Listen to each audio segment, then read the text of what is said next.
మాధవీలత గారు ఇప్పుడు ఈ సిచ్యువేషన్లో ఏం ఫేస్ చేస్తున్నారో very sorry for that.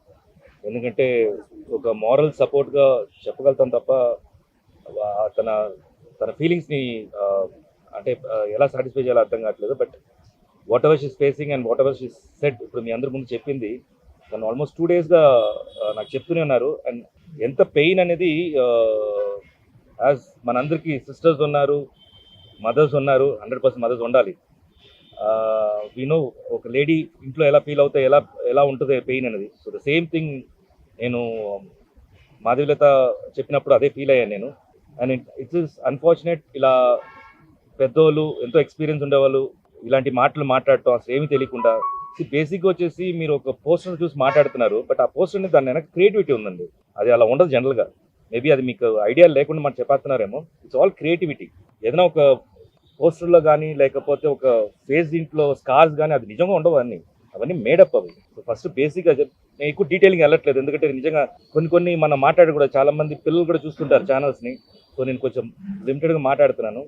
And నాకు ఎప్పుడు అనిపిస్తుంది ప్రతి ఒక్కసారి పొలిటీషియన్స్ డిఫరెంట్ పార్టీస్ ఉన్నాయి, మీరు ఒకరు వచ్చేసి అట్ లాస్ట్ మీరు జనాల కోసమే మాట్లాడతారు అంటారు, కానీ ఎక్కువగా వెళ్ళిపోయి పర్సనల్ లైఫ్కి వచ్చేస్తున్నారు. అదేంటో తెలియట్లేదు.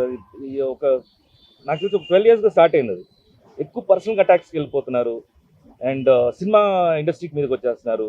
బేసిక్గా నేను ఒకటి ఎప్పుడు ఏమనిపిస్తుంది అంటే, మా ఆర్టిస్టుల గురించి మాట్లాడేటప్పుడు, అంటే మా ఆర్టిస్టు పాలిటిక్స్ ఫీల్డ్ ఎంటర్ అయినప్పుడు వాళ్ళ గురించి మాట్లాడేటప్పుడు ఎంతోమంది ఆర్టిస్టులు పొలిటీషియన్స్ అయ్యారు. బట్ ఒక పొలిటీషియను నోన్ ఆర్టిస్ట్గా అవ్వాల. సో మా ఇండస్ట్రీ ఇంకా టఫ్ మీ పొలిటీషియన్స్కి ఇక్కడ, ఎందుకంటే ఒకరు తిట్టేస్తే పాలిటిక్స్ అయిపోతుంది. అది దట్స్ పాలిటిక్స్ ఈ రోజుల్లో. నిజంగా జరుగుతుందా, వర్క్ జరుగుతుందా, లేకపోతే వచ్చేసి మా జనాలకి మనుషులు జరుగుతుందని పక్కన పెట్టేస్తే ఒకరు తిట్టుకోవటం మాత్రం ఎక్కువ అయిపోతుంది ఆన్ కెమెరా. సో బేసిక్గా మాకు కెమెరా ముందు నటించడం వచ్చు, బట్ జనరల్గా వచ్చేసి బయట కూడా నటించడం అనేది మీ దగ్గర నుంచి నేర్చుకోవాలి మేము. సో ప్లీజ్ మా జోలికి రావద్దు, మిమ్మల్ని రిక్వెస్ట్ చేసుకున్నాను అంతే.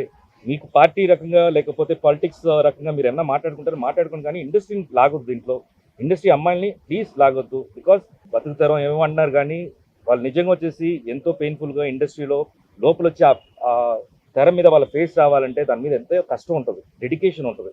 అంత ఈజీ కాదు. సేమ్ మొగాలు కూడా అంతే. It's not only the passion, this lot of time, lot of అంటే మీకు టెక్నికల్గా చెప్పాలంటే ఆడిషన్స్ అని అంటారు. ఆడిషన్స్ ఎన్నో పొద్దు నుంచి నైట్ దాకా వచ్చేసి ప్రతి ఆఫీస్కి వెళ్తేనే గుర్తింపు ఎవరో ఒకరు గుర్తిస్తారు. So it's not that easy. So please మీ అందరికి రిక్వెస్టే, ప్రతి ఒక్కరికి నేను ఇండివిజువల్గా చెప్పట్లే, ప్రతి ఒక్కరికి రిక్వెస్ట్ చేస్తున్నాను, ఇండస్ట్రీ జోలికి రావద్దు ప్లీజ్. మాధవీలత గారు కంప్లైంట్ లెటర్ ఇచ్చారు. మా ప్రొసీజర్ ఏంటంటే ఇప్పుడు మేము ఈసీ మీటింగ్ కండక్ట్ చేసుకోవాలి.